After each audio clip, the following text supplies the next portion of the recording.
बारे में इतना सुना दिया कि मैं फूल के गुब्बारा हो गया। आप लोग सोचो तो ये हो कि मौलवी सल्लाह कह रहा था कि तुम हमारी तारीफ करो, हम तुम्हारी तारीफ करो। ऐसा कुछ भी नहीं है। लाइन वैन में कोई नहीं रहता, अल्लाह की मर्जी है। अल्लाह जिसे जब चाहता है तो कुछ कहलवा देता है। हज़रत मौलाना अतहर रज़ा साहब क़िबला ने फ़ोन किया जनाब जावेद अहमद साहब की दावत पर।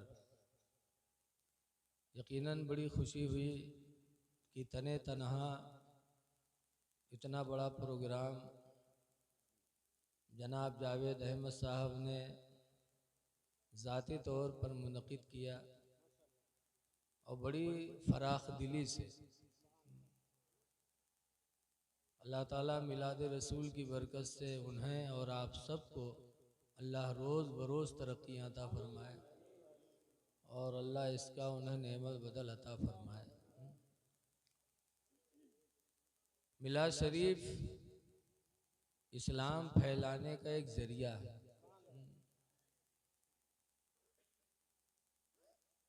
इस्लाम मिलादों से फैलता है।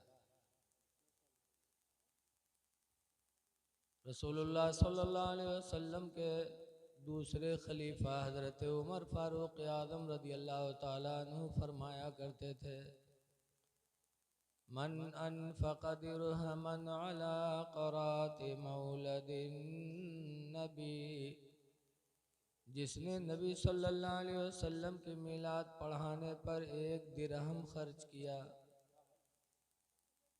1 दिरहम इस ज़माने में 300 रुपया समझ लो। जिसने नबी के मिलाद पढ़ाने पर तकरीबन 300 रुपया खर्च किया तो हज़रत उमर कहते हैं फ़क़द अहयल इस्लाम, तो उसने इस्लाम को जिंदा कर दिया। ये महफिलें, लिहाजा मिलाद की महफिलों में आना भी चाहिए, करना भी चाहिए और दीन की बातें सुनना चाहिए। रसूलुल्लाह सल्लल्लाहु अलैहि वसल्लम एक रात मस्जिद नबवी में तशरीफ़ ले गए तो देखा कि सहाबा 2 मजलिसों में बैठे हैं। एक मजलिस वाले इबादत में लगे हैं, दूसरे मजलिस वाले दीन की बातें सुनने सुनाने में लगे हैं। तो हुजूर किस मजलिस में गए?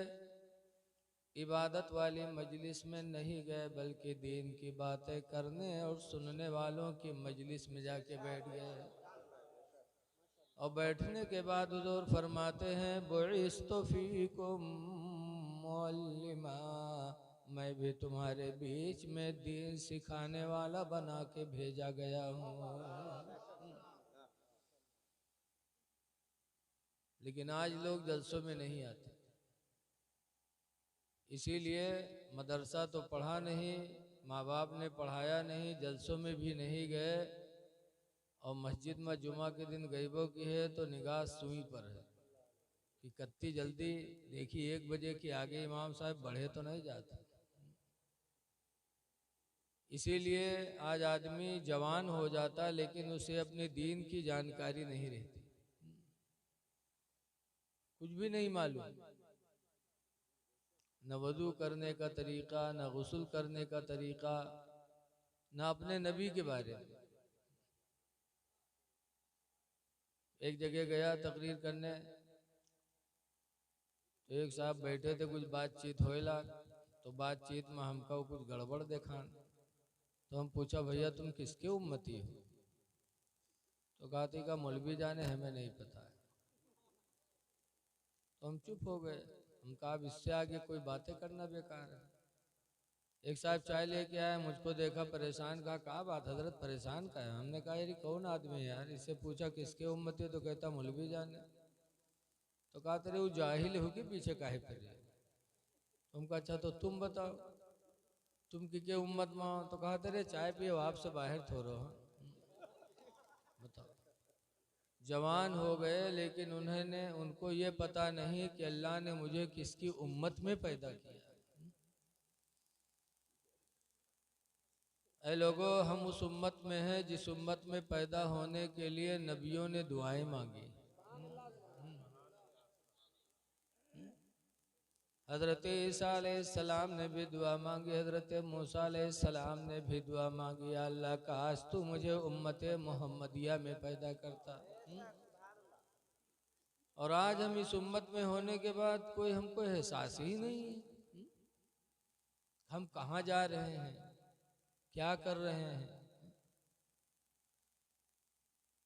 आज हम जब चलते हैं तो सोचते नहीं कि हमारे कदम कहाँ जा रहे हैं। आज हम इन्हीं कदमों से चलते हैं, शराब के लिए, जुआ के लिए, ज़िना के लिए, चोरी के लिए। कम से कम उस वक्त सोचो कि हमारे कदम कहाँ जा रहे हैं। इको ना बंद बढ़ाना भैया, इको बंद कर देना। ये हमारे तुम्हारे कदम इतने बुलंद हैं, इको बंद कर देना। कि मेराज की रात में जिब्रील ने हुजूर से कहा था कि अल्लाह के रसूल, आप अल्लाह की बारगाह में जा रहे हैं तो मेरे लिए एक इजाज़त ले लेना। कम करो भैया, देखो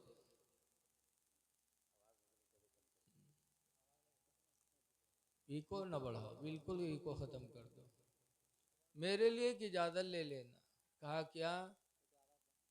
कहा कल क़यामत के दिन जब आपकी उम्मत पुल सिरात के ऊपर से गुजरे तो अल्लाह मुझे इजाज़त दे दे कि मैं आपके उम्मत के कदमों के नीचे अपने पर को बिछा दूँ और मेरे परों पर से आपकी उम्मत गुजर जाए।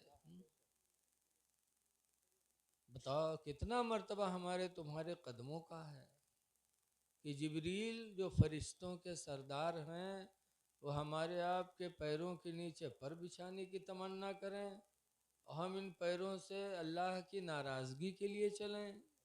कितनी अफसोस की बात। आला हजरत फरमाते हैं कि रिज़्क़ खुदा खाया किया और फरमाने हक टाला किया। अल्लाह की रोज़ी हम कैसी कैसी खा रहे हैं और उसके फरमान पर ध्यान नहीं। रिज़्क़ खुदा खाया किया और फरमाने हक टाला किया और शर्म नबी खौफे खुदा ये भी नहीं वो भी नहीं। शर्म नबी खौफे खुदा ये भी नहीं वो भी नहीं। नबी से शर्माओ, खुदा का डर दिल में पैदा करो। कुरान की एक आयत मैंने पढ़ी, अल्लाह फरमाता है क़दा रब्बुका अल्ला ताबुदू इल्ला इय्याह। तुम्हारे रब ने फैसला कर दिया कि अल्लाह के अलावा किसी की इबादत न करो। एक फैसला। दूसरा फैसला किया वबिल वालिदैन इहसाना, और वालिदैन के साथ एहसान करो। दो चीज़ों का फैसला खुदा ने फरमाया कि अल्लाह के अलावा किसी की इबादत न करो और वालिदैन के साथ एहसान करो। एक जगह नहीं, कुरान हकीम में तकरीबन 17 जगह अल्लाह ताला ने यही फरमाया कि वालिदैन के साथ एहसान करो। 17 जगह बार बार उसी बात को अल्लाह पलट पलट के कहता है। लेकिन आज हम वालिदैन की तरफ तवज्जो नहीं करते, पीर साहब की तरफ तवज्जो है कि जौन कुछ हो वे पीर साहब हो। उनकी खिदमत कर लो, बजानो जन्नत मिल गई। लेकिन सच्चे पीर आला हजरत मुरीद हैं मारहरा से, मारहरा शरीफ से। वहाँ के गद्दी नशीन हैं हुजूर सैयद नजीब हैदर हसन मियाँ। उर्स कासमी में एक साल में गया, कई साल गया, तो हजरत ने बरजस्ता फरमाया, ऐ लाखों की तादाद में आने वाले मुरीदों, तुम इसलिए मारहरा आए हो कि तुम्हारा पीर तुमको बख्शवा देगा। फरमाते हैं खुदा की कसम, जब तक तुम्हारे माँ बाप तुमसे राजी नहीं होंगे, पीर तुम्हारे काम नहीं आ पाएगा। अच्छे पीर ये कहते हैं।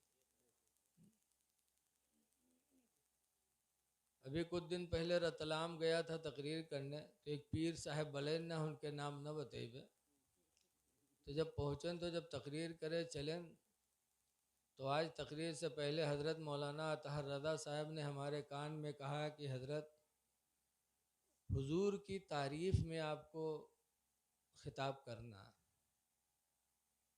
तो दिल बाग बाग हो गया। ये इश्क रसूल की बोली है, इश्क की बोली, कि नबी की तारीफ़ में आपको बयान करना है, नबी की तारीफ़ करना है।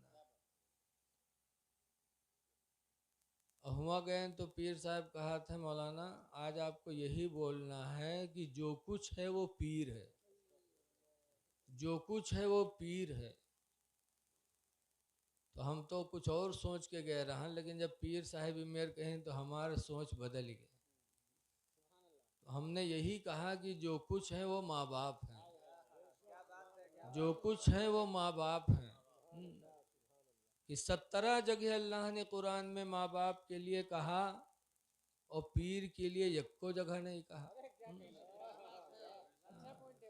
कुरान में कहीं भी सराहतन नहीं लिखा है कि पीर की खिदमत करो, लेकिन माँ बाप की खिदमत अल्लाह ने पलट पलट के 17 मरतबा लिखा। तो जब चले लागे तो नजराना किरावा सब गोल, अब उनके मर्जी बातें नहीं, फिर चले आए नहीं से मुँह लटकाएगी। ये तो कहो घर से किरावा ले के रहा, नहीं तो अल्लाह जाने का हाल हो। ऐ लोगों, सबसे बड़े पीर तुम्हारे माँ बाप हैं।